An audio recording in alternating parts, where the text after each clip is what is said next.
Hi friends, welcome to Ap4Menu. ரொம்ப simple அதே சமயம் டிஃப்ரெண்ட்டான அவல் பாயாசம் எப்படி பண்ணுறதுன்னா நம்ம இன்னைக்கு பார்க்க போகிறோம். ஸோ வாங்க ஃப்ரெண்ட்ஸ், அவல் பாயாசம் எப்படி பண்ணுறதுன்னு பார்க்கலாம்.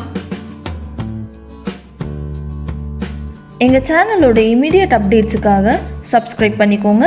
பக்கத்துலேயே இருக்க பெல் ஐக்கான் கிளிக் பண்ணி மறக்காமல் ஆல்ங்கிற ஆப்ஷனையும் செலக்ட் பண்ணிக்கோங்க. ஒரு பேனில் 2 ஸ்பூன் நெய் சேர்த்துக்கோங்க. நெய் நல்லா சூடானதும் அதோட 10 to 12 முந்திரி பருப்பை சேர்த்து நல்லா கோல்டன் ப்ரௌனாக மாறுற வரைக்கும் வறுத்துக்கோங்க. இந்த முந்திரி பருப்பெல்லாம் ஓரளவுக்கு லைட்டாக கலர் மாறினதும் அதோட 10 to 12 உலர்ந்த திராட்சையும் சேர்த்து நல்லா வறுத்துக்கோங்க. இந்த திராட்சையெல்லாம் ஓரளவுக்கு பபிளாகி வந்ததும் இந்த ட்ரை ஃப்ரூட்ஸை ஒரு பவுலுக்கு மாற்றி வச்சுக்கோங்க.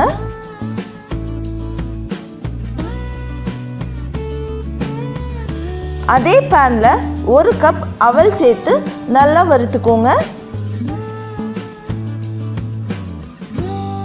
இந்த அவல் லைட்டாக கலர் மாறி ஓரளவுக்கு கிறிஸ்பியாக மாறணுங்க, அந்த அளவுக்கு வறுத்துக்கோங்க.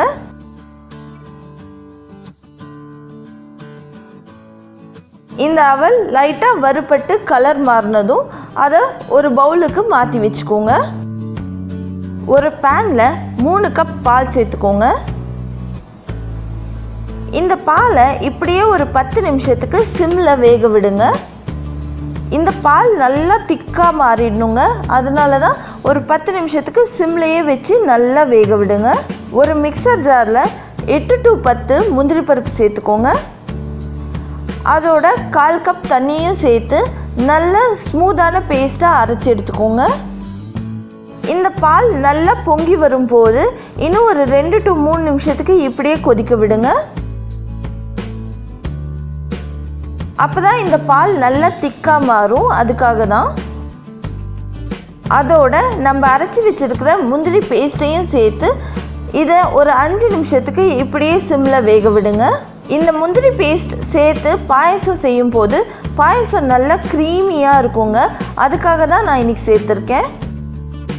இப்போ நம்ம ஏற்கனவே வறுத்து வச்சுருக்கிற அவலையும் இதில் சேர்த்து நல்லா கலந்து விட்டுக்கோங்க. இந்த அவல் பாலோடு சேர்ந்து ஒரு 5 to 7 நிமிஷம் வரைக்கும் நல்லா இப்படியே வேகட்டும்.